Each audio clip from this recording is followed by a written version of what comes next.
1. இந்தியாவை உலகளாவிய உற்பத்தி மையமாக மாற்றுவதை நோக்கமாகக் கொண்ட இந்திய முயற்சி எது? விடை: மேக் இன் இந்தியா. 2. அனைத்து புகையிலைப் பொருள்களுக்கும் முழுமையாக தடை விதித்த மாநிலம் எது? விடை: ஒடிசா. 3.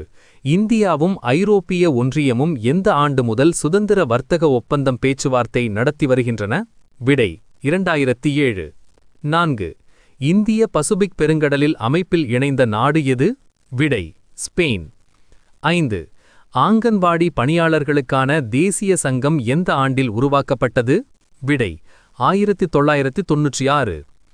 6. சாய்னா நேவால் எந்த விளையாட்டுடன் தொடர்புடையது? விடை: பூப்பந்து. 7. மேம்பட்ட வேதியியல் செல் உற்பத்தி இணைக்கப்பட்ட ஊக்கத் திட்டத்தை எந்த அமைச்சகம் தொடங்கியது? விடை: கனரக தொழில்கள் அமைச்சகம். 8. தேசிய பெண் குழந்தைகள் தினம் எப்போது கடைபிடிக்கப்படுகிறது? விடை: ஜனவரி 24. சர்வதேச கல்வி தினம் எப்போது கடைபிடிக்கப்படுகிறது? விடை: ஜனவரி 24. உத்தரப்பிரதேச மாநிலம் தினம் எப்போது கடைபிடிக்கப்படுகிறது? விடை: ஜனவரி 24.